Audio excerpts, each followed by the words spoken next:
Agradeço a oportunidade. Nós estaremos fazendo a leitura da Palavra de Deus no livro de 2 Reis, capítulo 19, os versos 14 a 19, que diz assim: a oração de Ezequias. Tendo Ezequias recebido a carta das mãos dos mensageiros, leu-a. Então subiu à casa do Senhor, estendeu-a perante o Senhor e orou perante o Senhor, dizendo: Ó Senhor, Deus de Israel, que estás entronizado acima dos querubins, tu somente és o Deus dos reinos da terra. Tu fizeste os céus e a terra. Inclina, ó Senhor, o ouvido e ouve. Abre, Senhor, os olhos e vê. Ouve todas as palavras de Senaqueribe, as quais ele enviou para afrontar o Deus vivo. Verdade é, Senhor, que os reis da Assíria assolaram todas as nações e suas terras e lançaram no fogo os deuses deles, porque deuses não eram, senão obra de mãos de homens, madeira e pedra. Por isso os destruíram. Agora, pois, ó Senhor nosso Deus, livra-nos das suas mãos, para que todos os reinos da terra saibam que só tu, ó Senhor, é Deus. Oremos. Pai amado, a tua palavra foi lida neste momento e que ela possa cumprir, ó Deus, o propósito para o qual o Senhor tem para cada um de nós neste momento. Assim oramos, ó Deus, confiados na tua graça, no teu poder e na tua direção, em nome de Jesus. Amém. Irmãos, nós escolhemos esse texto exatamente porque vivemos um momento difícil da nossa vida. E nós decidimos pensar no tema: como superar uma grande decepção. Você já sofreu alguma decepção? Como se sentiu diante de um infortúnio? A quem você recorre quando enfrenta esse tipo de situação? Você fica acuado? Fica preocupado? Você fica temeroso? Ou você recorre a quem pode dar a direção e vitória à sua vida através da oração? Mas afinal de contas, o que é decepção? Procurei no dicionário, que define como sentimento de tristeza, descontentamento, frustração, desilusão, desalentamento. Muitas vezes nós, diante dos problemas, dos desafios e das ameaças, nós passamos por situações assim. Até mesmo no ministério. Quantas vezes ficamos decepcionados? Às vezes dentro da nossa própria casa, às vezes com algum irmão, colega de ministério e assim por diante. Não é difícil passarmos por situações assim, mas para superar a decepção é preciso ignorar as ameaças e tudo aquilo que vem para tirar a nossa paz. Estamos sujeitos a sofrer decepção a todo instante, a todo momento. Agora, o que não pode acontecer é ficarmos esmorecidos, decepcionados, empacados, como se não houvesse solução, como se nós não tivéssemos um Deus a quem pudéssemos recorrer. E ameaças? Quem é que não sofre ameaças? de todos os lados.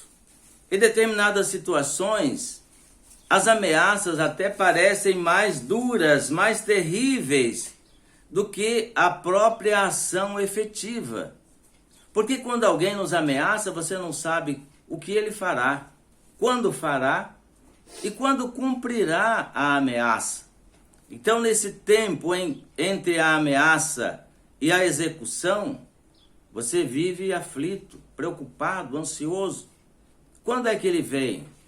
Quando será que acontecerá as ameaças? Ou quando ele cumprirá a ameaça feita? Mas a decepção também ela pode acontecer depois de grandes vitórias. Você está celebrando aqueles momentos de vitória, de conquistas, e de repente, de uma hora para outra, você se vê diante de uma ameaça e você fica decepcionado. Veja a situação de Ezequias. Ele sucedeu vários reis que o antecederam, reis que realmente eram pecadores, que não obedeciam à lei. Mas no primeiro ano ele abriu as portas do templo. No livro de 2 Crônicas, no capítulo 29, nós encontramos as ações de Ezequias. Ele recompôs o serviço do culto, trouxe de volta os sacerdotes e levitas, ele ordenou-os para que santificassem tanto a eles, os líderes, como também a casa do Senhor. Sim, já no capítulo 30 ele convoca o povo e celebra a Páscoa. A seguir, eles quebram as estátuas, cortam os postes ídolos e derrubam os altos que eram usados para aquelas ações imorais. E assim que ele termina de organizar tudo internamente, eis que surge um problema externo, uma grande ameaça por parte de Senaqueribe. E não foi uma ameaça qualquer, exatamente porque Senaqueribe, todo arrogante na sua ação, na sua ameaça, ele poderia sim causar um grande estrago em Judá. E o rei da Síria, então, ao ameaçar Ezequias, faz de uma forma tão arrogante que qualquer homem temeria na base, mas não Ezequias. Por quê?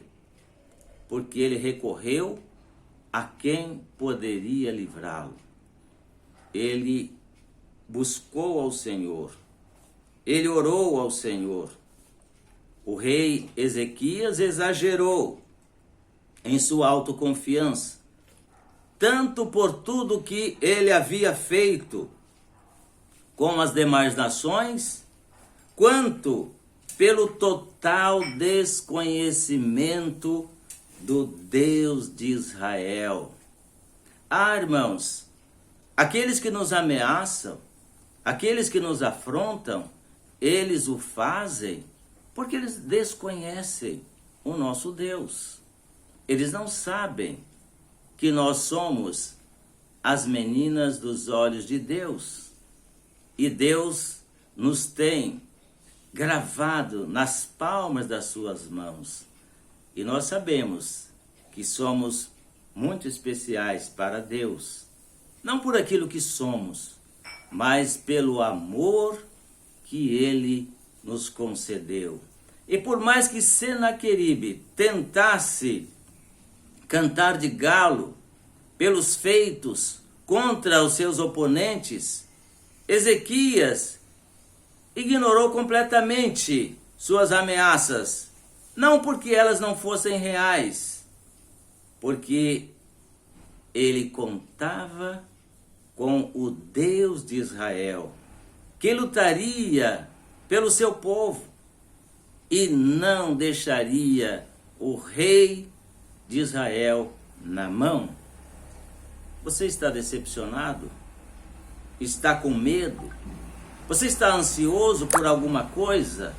Nós estamos passando um momento de muita hesitação sobre o que vai acontecer em nosso país.